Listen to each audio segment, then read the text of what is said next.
Hello investors, welcome to Investor Mind Voice. Today 4th August, market உடைய அப்டேட்லாம் எப்படி இருக்குன்னு பார்த்துருவோம் வாங்க.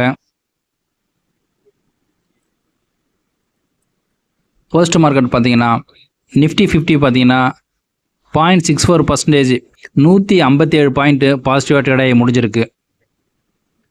சென்செக்ஸ் பார்த்தீங்கன்னா 0.52% பாசிட்டிவாகவும் 418 பாயிண்ட் பாசிட்டிவாக ட்ரேட் ஆகி முடிஞ்சிருக்கு. வேர்ல்டு மார்க்கெட் பார்த்தீங்கன்னா டவ் வந்து நெகட்டிவ் கிட்டத்தட்ட பார்த்தீங்கன்னா 1.23%. S&P 500 பார்த்தீங்கன்னா 1.60% நெகட்டிவ் ட்ரேட் ஆகி முடிஞ்சிருக்கு. நாஸ்டாக்கும் பார்த்தீங்கன்னா 2.24%. அதாவது ஓவராலாக யூஎஸ் மார்க்கெட் ஃபுல்லாகவே ஒரு நெகட்டிவாக தான் ட்ரேட் ஆகி முடிஞ்சிருக்கு. ஜப்பானுடைய மார்க்கெட் பார்த்தோன்னா அதுவும் பார்த்தீங்கன்னா 1.25% நெகட்டிவாக ட்ரேட் ஆகி முடிஞ்சிருக்கு. ஹாங்காங் மட்டும்தான் ஒரு பாசிட்டிவாக ட்ரேட் ஆகி முடிஞ்சிருக்கு. நம்ம இந்திய மதிப்பு யூஎஸ் டாலர் பார்த்தோன்னா 87 ரூபா 0.6 பைசா அந்த ரேஞ்சில் ட்ரேட் ஆகி முடிஞ்சிருக்கு. கோல்டு, சில்வர், காப்பர் எல்லாமே ஒரு பாசிட்டிவாக ட்ரேட் ஆகி தான் முடிஞ்சிருக்கு. குரூட் ஆயில், நேச்சுரல் கேஸ் மட்டும் நெகட்டிவாக ட்ரேட் ஆகி முடிஞ்சிருக்கு. அதுக்கு காரணம் பார்த்தீங்கன்னா ட்ரம்ப்போடைய டேரிஃபோட காரணமாக இந்த குரூட் ஆயில், நேச்சுரல் கேஸ் எல்லாமே ஒரு டவுனில் ட்ரேட் ஆகி முடிஞ்சிருக்கு. டுடே டாப் கெய்னர்ஸ் பார்ப்போம். லார்ஜ் கேப்பில் ஹீரோ மோட்டருக்காக பார்த்தோன்னா 5% மேலே ட்ரேட் ஆகி முடிஞ்சிருக்கு. JSW அதுவும் 5% மேலே ட்ரேட் ஆகி முடிஞ்சிருக்கு. டாடா ஸ்டீல் 4% மேலே ட்ரேட் ஆகி முடிஞ்சிருக்கு. மிட் கேப்பும் பார்த்தீங்கன்னா ஆதித்யா பிர்லா கேப் 10% மேலே ட்ரேட் ஆகி முடிஞ்சிருக்கு. UPL 7% மேலே ட்ரேட் ஆகி முடிஞ்சிருக்கு.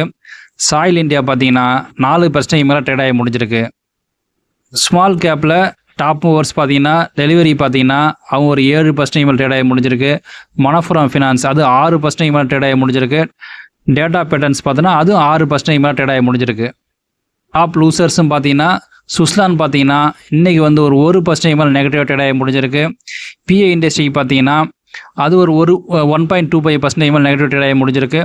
ஆயில் இந்தியா அது 1.20% மேலே லோவாக ட்ரேட் ஆகி முடிஞ்சிருக்கு. ஸ்மால் கேப்பில் டாப் லூசர்ஸ் பார்த்தீங்கன்னா நாராயணா ஹெர்டைல் பார்த்தீங்கன்னா ஒரு 5% நெகட்டிவ் ட்ரேட் ஆகி முடிஞ்சிருக்கு. ரிலையன்ஸ் பவர் அது 5% மேலே நெகட்டிவ் ட்ரேட் ஆகி முடிஞ்சிருக்கு. பஞ்சாப் ஹவுசிங் ஃபினான்ஸ் அதுவும் ஒரு 3% மேலே நெகட்டிவ் ட்ரேட் ஆகி முடிஞ்சிருக்கு.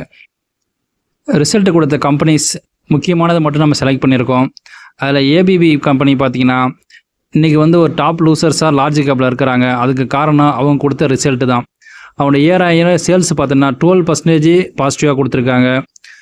அவங்க எபிட்டா பார்த்தோன்னா 24% negative, net profit 20% negative, EPS பார்த்தோன்னா 21% நெகட்டிவ். ஓவராலாக இயர் பார்க்கும்போது அவங்க ரிசல்ட் வந்து ஒரு நெகட்டிவாக தான் இருக்குது. அதே மார்ச்லேருந்து ஜூன் வரைக்கும் பார்க்கும்போது ஸ்லைட்லி ஒரு சேல்ஸ் மட்டும்தான் பாசிட்டிவாக இருக்க தவிர அவங்க இயர் எல்லாமே நெகட்டிவாக தான் இருக்குது. சேல்ஸும் பார்க்கும்போது எல்லாமே பார்த்தோன்னா குவார்ட்டர்லி ஒரு நெகட்டிவாக தான் இருக்குது. இயரான சேல்ஸை தவிர்த்து மற்ற எல்லாமே ஒரு நெகட்டிவாக இருக்குது இந்த கம்பெனிக்கு. அடுத்து மேரிக்கோன்னு பார்த்தோன்னா இவங்க வந்து பார்த்தோன்னா ஃபாஸ்ட் கூயிங் இந்த கன்சியூமர் அந்த ப்ராடக்ட்டில் இருக்கிறாங்க.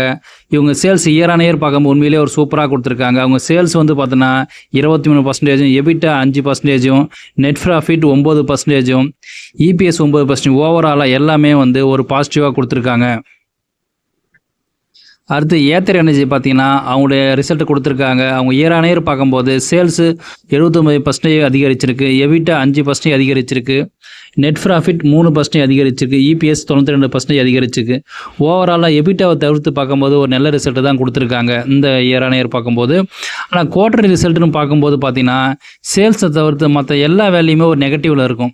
ஆக்சுவலி அவங்க பார்த்தா நெகட்டிவ்லேருந்து கொஞ்சம் கொஞ்சமாக அவங்களுடைய நெட் ப்ராஃபிட் எல்லாத்தையும் கொஞ்சம் கொஞ்சமாக குறைச்சிட்டு வராங்க. கம்பெனிக்கு வந்து இது ஒரு பாசிட்டிவாக இருந்தாலும் இயர் அந்த அடுத்தடுத்து ஒரு என்ன ரிசல்ட் கொடுக்குறாங்கன்னு பார்த்துட்டு தான் அந்த கம்பெனியில் இன்வெஸ்ட்மெண்ட் பண்ணலாமா வேணாமா நம்ம முடிவு பண்ண முடியும். 5th ஆகஸ்ட் ரிசல்ட் வரக்கூடிய கம்பெனிஸ் தான் நிறையா இருந்தாலும் நம்ம ஒரு முக்கியமானதை மட்டும்தான் தேர்ந்தெடுத்து இதில் கொடுத்துருக்கோம்.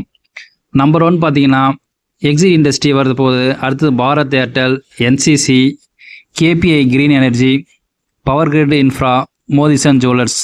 இதனோட ரிசல்ட் எல்லாம் எப்படி இருக்குன்னு சொல்லிட்டு நாளைக்கு நம்ம டீட்டெயிலாக பார்த்துருவோம். IPO ஸ்டேட்டஸ் எப்படின்னு பார்த்துருவோம். அப்கமிங் IPO பார்த்தோன்னா மெயின் போர்டு IPOவில் JSW சிமெண்ட் பார்த்தோன்னா ஓப்பனிங் வந்து நாளையிலேருந்து ஓப்பன் ஆகுது. கிட்டத்தட்ட 12% மேலே கிரே மார்க் ப்ரீமியம் இருக்குது. அதுக்கு அடுத்தது ஹைவே இன்ஃப்ராஸ்ட்ரக்சர் அவங்க பார்த்தோன்னா இன்னும் லிஸ்டிங்கே ஆகலை, அதுக்குள்ளே பார்த்தோன்னா 57% மேலே லிஸ்டிங் எண் இருக்கிற மாதிரி வருது. ஸோ நீங்கள் அப்ளை பண்ணுறதுன்னா இந்த 2 IPO மட்டும் கன்சிடர் பண்ணலாம். க்ளோஸ் ஆன IPO பார்த்தீங்கன்னா இந்த 3 IPO, நான் அந்த 3 IPOமே அப்ளை பண்ணியிருக்கேன். அலாட்மெண்ட் ஆயிடுச்சு என்னென்னு இது வரைக்கும் ஸ்டேட்டஸ் வரல. நான் ஸ்டேட்டஸ் வந்த உடனே செக் பண்ணிட்டு உங்களுக்கு தகவல் சொல்கிறேன். SME IPO பார்த்தீங்கன்னா எதெல்லாம் அப்ளை இப்போ ஓப்பன் ஆகிற IPO மெயினாக வந்து ஒரு 2 மட்டும் கன்சிடர் பண்ணலாம். ESEX மரைன் 1, அதுக்கிட்ட 20% மேலே இருக்க கிரே மார்க் ப்ரீமியம். அதுக்கப்புறம் பார்த்தீங்கன்னா ஃப்ளை S&P ஏவியேஷன் பார்த்தீங்கன்னா 86% இருக்குது. ஸோ உங்களுக்கு S&P IPOவில் அப்ளை பண்ணுன்ற இன்ட்ரெஸ்ட்டோ உங்கள்கிட்ட அமௌண்ட்டோ இருக்குன்ற பட்சத்தில் கண்டிப்பாக இந்த 2 IPO மட்டும் கன்சிடர் பண்ணுங்கள். ஸோ மற்றதெல்லாம் எதுவும் வேண்டாம். இம்பார்ட்டன்ட் நியூஸ் அப்டேட் பார்த்துருவோம். கோல் இண்டியா பார்த்தீங்கன்னா அவங்களுடைய ஃபினான்ஷியல் 2026 900 மில்லியன் டன் அவங்களுடைய டார்கெட்டை வந்து ஃபிக்ஸ் பண்ணியிருக்காங்க. NSE IPO பார்த்தோன்னா செப்டம்பரில் வந்து செட்டில்மெண்ட் ஆகும். அதாவது டிசம்பர் இந்த இயர் எண்டுக்குள்ளே எப்போ லிஸ்டிங் அனௌன்ஸ்மெண்ட் வருன்ற மாதிரி ஒரு தகவல் வந்திருக்கு. ஷேர் மார்க்கெட்டில் நம்ம இன்வெஸ்ட்மெண்ட் பண்ணுறப்ப UPIயில் நிறைய சேஞ்சஸ் கொண்டு வரணும், அதில் நிறைய ஃப்ராட்ஸ்லாம் நடந்துகிட்ருக்குன்னு சொல்லிட்டு செபியோட சேர்பர்சன் ஒரு தகவல் கொடுத்துருக்காரு. ஸோ அந்த டிரான்சாக்ஷன் வந்து பார்த்திங்கன்னா அதில் நிறைய மாடிஃபிகேஷன் பண்ணி அக்டோபர் 1 இம்ப்ளிமெண்ட் பண்ணலாம் அப்படின்ற மாதிரி ஒரு தகவல் கொடுத்துருக்காரு. இப்போ ரீட்டைல் இன்வெஸ்டர்ஸ்லாம் பார்த்தீங்கன்னா 68% வந்து நிஃப்டியில் இருக்கிற ஸ்டாக்ஸ், அதாவது ஸ்மால் கேப் ஸ்டாக்ஸ்லாம் ஒரு ட்ராப்பில் போய் மாட்டிக்கிறதா நம்ம ஒரு தகவல் ஒன்று கொடுத்துருக்காங்க. நம்ம டாடா இன்வெஸ்ட்மெண்ட் பார்த்தீங்கன்னா அவங்களுடைய ஸ்டாக் ஃபிட் சொல்லியிருக்காங்க. 1:10 ரேஷியோவில் ஸ்டாக் ஃபிட் ஆகுன்ற மாரி சொல்லியிருக்காங்க. ரெக்கார்ட் டேட்டு லேட்டராக அறிவு பண்ணுற மாரி ஒரு தகவல் வந்திருக்கு. அடுத்த ஒரு ஹாட் நியூஸ்ன்னு பார்த்தீங்கன்னா நம்ம டேரிஃப் ட்ரம்ப்போடைய இந்தியா குதிச்ச 25% டேரிஃப் தான். இதனால் எந்தெந்த செக்டார்லாம் ஃப்யூச்சரில் பாதிக்கப்படும் என்ற மாரி ஒரு டாக் இண்டஸ்ட்ரியில் நிறையா ஓடிட்டுருக்கு. இது ஆகஸ்ட் 7 இவர் விதித்த அந்த டேரிஃப் வந்து பார்த்திங்கன்னா இம்ப்ளிமெண்ட் ஆகுன்ற மாதிரி தகவல் வந்ததுனால இதுக்கிடையில் இந்தியனுடைய அஃபிஷியல்ஸ்லாம் பார்த்தோன்னா இது சம்மந்தமான பேச்சுவார்த்தை தொடர்ந்து போயிட்டுருக்கு. மேபி நெகோஷியேஷன் இது வந்து குறைச்சி ஒரு 15-20% வரலான்ற மாதிரி இன்னொரு டாக்கும் போயிட்டுருக்கு. ஸோ இது எப்படி இருக்குன்னு அடுத்தடுத்து நம்ம பார்ப்போம். இந்த எந்தெந்த செக்டார்லாம் பாதிக்கப்படுன்ற மாதிரி ஒரு வீடியோஸ் நான் மேக் பண்ணியிருக்கேன், அதை நாளைக்கு போஸ்ட் பண்ணுறேன். அந்த வீடியோ பார்த்தீங்கன்னா ஒரு டீட்டெயிலாக இருக்கும் உங்களுக்கு. நிஃப்டி 50யோட ஒரு டெக்னிக்கல் அனலைஸ் எப்படி இருக்குன்னு ஒரு ப்ரெடிக்ஷனை பார்த்துருவோம். நிஃப்டி 50 பார்த்தீங்கன்னா தற்போது வந்து 24,722 ட்ரேட் ஆகி முடிஞ்சிருக்கு. ஸோ எல்லாருடைய கவனமும் எப்படி இருக்குன்னா நிஃப்டி கண்டிப்பாக கீழே ஃபாலோ ஆக நிறைய வாய்ப்புகள் இருக்குது. அதாவது இந்த இயர் வந்து மார்ச் ஏப்ரலில் வந்த மாரி ஒரு 22,000 23,000 அந்த ரேஞ்சுக்கு வருன்ற மாதிரி நிறையா போயிட்டுருக்கு. பட் எனக்கு தெரிஞ்சு இந்தியாவை பொறுத்த வரைக்கும் அந்தளவுக்கு ஒரு பெரிய நெகட்டிவ், அதாவது இந்த டேரிஃபை தவிர்த்து ஒரு பெரிய நெகட்டிவ் நியூஸ் இந்தியாவில் அட் ப்ரெசென்ட்டாக எதுவுமே இல்லாத காரணத்தால் ஒருவேளை 24,700 24,000 மேபி வரலாம், அல்லது 23,800 வரைக்கும் மேபி வந்தால் வரலாம். ஸோ அது கீழே போகிறதுக்கு வாய்ப்புகள் ரொம்ப ரொம்ப கம்மி. அடுத்து ஒரு பெரிய லெவலில் ஏதாவது நெகட்டிவ்ஸ் வந்தால் மட்டுமே எந்த அளவுக்கு ரொம்ப டவுன்ஃபால் ஆக வாய்ப்புகள் இருக்குது. அதை தவிர்த்து எனக்கு தெரிஞ்சு இப்போதைக்கு மார்க்கெட் பார்த்தோன்னா அந்த டேரிஃபோடைய ஒரு கிளியரை வந்து ஆகஸ்ட் 7 வந்து கண்டிப்பாக இம்ப்ளிமெண்ட் ஆச்சுன்னா அடுத்து ஒரு சைட்வேஸில் போய்கிட்டே இருக்க வாய்ப்பு இருக்குது.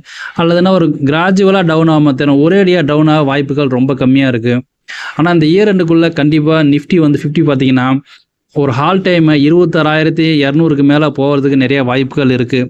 அதனால் எப்பப்பெல்லாம் டவுன் ஆகுதோ அப்பப்பெல்லாம் நீங்கள் ஒரு ஆப்பர்ச்சுனிட்டியாக எடுத்துக்கிட்டு கொஞ்சம் கொஞ்சமாக நீங்கள் வாட்ச் லிஸ்ட்டில் இருக்கும் ஸ்டாக்கில் வந்து இன்வெஸ்ட் பண்ணிக்கிட்டே வாங்க. ஒரு லாங் டேர்முக்கு கண்டிப்பாக ஒரு நல்ல ரிட்டர்ன்ஸ் கொடுக்க நிறைய வாய்ப்புகள் இருக்குது. சென்செக்ஸ் அட் ப்ரெசென்ட்டாக பார்த்தோன்னா 79,018 ட்ரேட் ஆகிட்டுருக்கு. மார்க்கெட் நிறைய பேர் யோசிக்கிற என்ன விஷயம்னா நிஃப்டி 50 டவுன் ஆகிற மாரி மார்ச் அல்லது ஏப்ரல் இந்த இடத்துக்கு வந்து வருமான்ற மாதிரி நிறைய பேர் எதிர்பார்ப்புறாங்க. அந்தமாரி இந்த இடத்துக்கு வந்து நான் கண்டிப்பாக ஒரு பெரிய ஆப்பர்ச்சுனிட்டியாக இருக்கும் நிறைய பேருக்கு. ஸோ அது வந்து அந்த அளவுக்கு வருமானது ஒரு டவுட்டு தான். ஆனால் அட் ப்ரெசென்ட்டாக இப்போ இருக்கிற ஒரு சினாரியோவில் பார்க்கும்போது ஒரு 89,000 இல்லை 80,000 இந்த இடத்துக்கு வரத்துக்கு வாய்ப்புகள் இருக்க தவிர்த்து இதுக்கு வரத்துக்கு ஒரு பெரிய நெகட்டிவ் நியூஸ் எதாவது இந்தியா சார்ந்து எதாவது வந்தால் அல்லது மறுபடியும் இந்தியா பாகிஸ்தான் போர் அந்த மாதிரி ஏதாவது ஒரு பெரிய நெகட்டிவ் நியூஸ் வந்தால் மட்டுமே இவ்வளோ டவுனுக்கு வரது வாய்ப்பு இருக்க தவிர மற்றபடி இவ்வளோ வரதுக்கு வாய்ப்புகள் கம்மி தான்.